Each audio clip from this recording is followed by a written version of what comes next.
नमस्कार, आप देख रहे हैं डॉक्टर साहिब, आपके साथ मैं हूं उसका। दर्शकों, आज के इस एपिसोड में हम बात करेंगे गैस्ट्रिक के बारे में। हम अक्सर ऐसा देखते हैं कि आज बहुत सारे ऐसे लोग हैं जो कहीं ना कहीं गैस्ट्रिक से जूझ रहे हैं और वो दिन रात हमेशा जो दवाई खाते रहते हैं काफ़ी समय तक। और कई बार ऐसा भी देखते हैं कि ये कहा जाता है कि अगर सही टाइम पे खाना हम नहीं खाते हैं तो गैस्ट्रिक की समस्या होती है। और कई लोग ऐसे भी हैं जो चाहते हैं कि बिना दवाई खाए वो इससे बच सके। आज हम इसी पे खास बातचीत करेंगे और ये तमाम जानकारी लेंगे कि आप बिना दवाइयों के क्या गैस्ट्रिक का प्रॉब्लम ठीक हो सकता है। और इसी पे खास बातचीत करने के लिए आज हमारे साथ मौजूद है डॉक्टर रजनीश कांत। आपको बता दें, ये बिहारी नहीं बल्कि देश भर के जाने माने कैरोप्रैक्टर है। सर नमस्कार, बहुत बहुत स्वागत है। नमस्कार मैम। सर आपसे जानना चाहेंगे, गैस्ट्रिक की अगर हम बात करें तो देखते हैं कि आज कहीं ना कहीं बहुत सारे ऐसे लोग हैं जो गैस्ट्रिक से जूझ रहे हैं, दवाइयाँ खाते हैं। कई बार लोग ये भी सोचते हैं कि शायद हम सही टाइम पे नहीं खाते, इस वजह से गैस्ट्रिक होता है। बहुत सारी चीज़ें हैं और इस वजह से वो हर रोज़ दवाई खाते हैं। लेकिन कहीं ना कहीं वो ये भी बचना चाहते हैं, हम ही क्या कि सभी लोग बचना चाहते हैं कि दवाइयों से हम थोड़ा दूर रहें।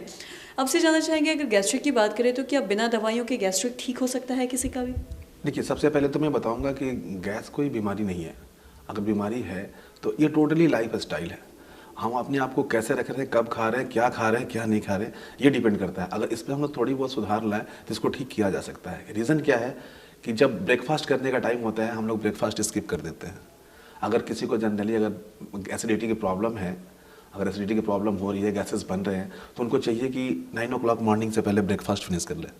उसके बाद जो गैप जो रहता है 5 मतलब मैक्सिमम 5 आवर्स, 5 आवर्स के गैप पे हमको ये आपका क्या कहते हैं जो आपका लंच होता है वो कर लेना चाहिए। उसके बाद जैसे ही जो लंच के बाद जो टाइमिंग होता है 7 to 1 o'clock के बीच में थोड़ा सा कुछ लाइट्स कुछ ले लेंगे हम, फ्रूट्स वगैरह कुछ भी। उसके बाद में इवनिंग का जो मतलब डिनर है वो 7 o'clock के पहले फिनिश कर लेना चाहिए। लेकिन हम लोग करते क्या है, ब्रेकफास्ट स्किप कर देते हैं। लंच का भी टाइमिंग कोई फिक्स नहीं रहता है, जब जी करता है तब कर लेते हैं। और ज़्यादातर गलतियाँ कब करते हैं हम लोग, रात में हैवी मील्स लेते हैं। जो रात में हैवी मील्स लेने के कारण क्या होता है कि डाइजेशन हमारा प्रॉपर वे में खाने को पचा नहीं पाता है, क्योंकि जितना मतलब हाई कैलोरी हम लोग लेते हैं फिर वो मतलब जैसे सोते हैं तो हम लोग का जितने फिजिकल एक्टिविटी है साइलेंट हो जाता है। जो हमारे जितने सारे इफेक्ट लगते हैं हमारे वो खाने पचाने वाला जो होता है सारे स्टमक पे आते हैं, तो कहीं ना कहीं प्रेशर ज़्यादा होता है और एसिडिटी फॉर्म होता है। और सुबह उठने के बाद में भी वो खाना डाइजेस्ट नहीं होता है तो ये सब सारे सिम्टम्स आते हैं। चेस्ट पेन, बेचैनी होना, घबराहट होना, तो ये सब सारे सिम्टम जो है गैस से रिलेटेड है। तो गैस क्या है कि अगर थोड़ी बहुत अपने लाइफ में फिजिकल एक्टिविटी थोड़ी बहुत सुबह में कर लेते हैं, टाइम टू टाइम खाना लेते हैं, रात में हैवी मील्स नहीं लेते हैं। यानी तो सबसे सिंपल सा मैं बता दूं आपको, अगर आप ज़्यादा आपके पास टाइम नहीं है तो 10 और 7 का रेशियो बताइए। एक 10 बजे सुबह में खाना खाइए, एक 7 बजे शाम में खाइए। मुझे उम्मीद है कि आप हेल्दी रहेंगे। इससे होगा क्या कि 16 आवर्स का गैप मिल जाएगा आपका रात में। और 16 आवर्स का गैप मिलेगा तो जितने सारे जो विसनल ऑर्गन है वो आपको रिपेयर करने का टाइम मिलेगा और एक हेल्दी डाइट हो जाएगा जो आप जो भी लेंगे। और जो भी प्रॉपर जो कब क्या खाना है, हैवी मील्स तो बिल्कुल मतलब सूर्य अस्त के बाद हैवी मील्स नहीं लेना है। 7 o'clock के पहले आप डिनर को फिनिश कीजिए। और उसके बाद भी जब गैस से रिलेटेड कोई प्रॉब्लम हो रहा है, जो दवा नहीं खाना चाहता है, तो हमारे पास ऑस्टियोपैथी में एक टेक्निक है विसरल मैनिपुलेशन, जिसके द्वारा मैं सारे स्टमक के जितने ऑर्गन है उसको स्टिमुलेट करता हूँ और हमारे जो अम्लाइकस है उसको एक्टिवेट करने के बाद डाइजेशन सिस्टम को फास्ट करता हूँ और उसके थ्रू वो ठीक होते हैं। हमारे बहुत सारे वीडियो ऐसे रिलेटेड पड़े हुए हैं, जानकारी के लिए आप लोग देख सकते हैं। तो थोड़ी बहुत सुधार ला करके हम लोग गैस से बच सकते हैं। साथ ही अगर हम ये कैरोप्रैक्टर ट्रीटमेंट की अगर हम बात करें तो क्या कैरोप्रैक्टर ट्रीटमेंट करवा के क्या गैस से बच सकते हैं? एकदम डेफिनेटली। जब मान लीजिए काफ़ी टाइम से, अगर लॉन्ग टाइम से आपका एसिडिटी फॉर्म हो रहा है, इसमें होता क्या है कि कॉमन सी बीमारी है, या तो कॉन्स्टिपेशन होगा, अच्छी तरीके से पेट साफ नहीं होगा आपका, या तो आपको बहुत ज़्यादा होगा इरिटेबल बाउल सिंड्रोम जिसको IBS कहते हैं।